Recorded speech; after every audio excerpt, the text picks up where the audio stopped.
mərhəmətli və rəhimli Allahın adı ilə bir zaman Rəbbin Adəm oğullarının bellərindən onların törəmələrini çıxarmış və mən sizin Rəbbiniz deyilənmi deyə onları özlərinin əleyhinə şahid tutmuşdu.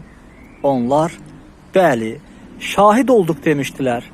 Bu, ona görədir ki, siz qiyamət günü biz bundan xəbərsiz idik deməyəsiniz. Uca Allah Adəmin zürriyyətindən söz alır ki, qiyamət günü heç bir bəhanə olmasın. Həmçinin Rəbbimiz buyurur, yaxud atalarımız bizdən əvvəl Allaha şərik qoşmuş, biz də onlardan sonra gələn bir nəsil olmuşuq. Məgər sən bizi batilə uyanların etdikləri əməllərə görə məhv edəcəksən deməyəsiniz. Peyğəmbərimiz sallallahu aleyhi və səlləm demişdir.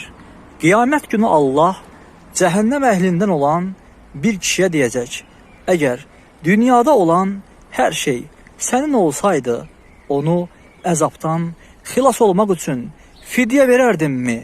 O, bəli deyə cavab verəcək.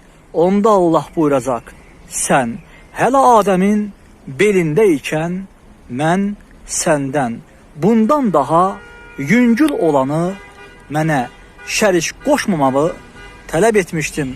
Sən isə məhz şərik qoşmağı seçdin.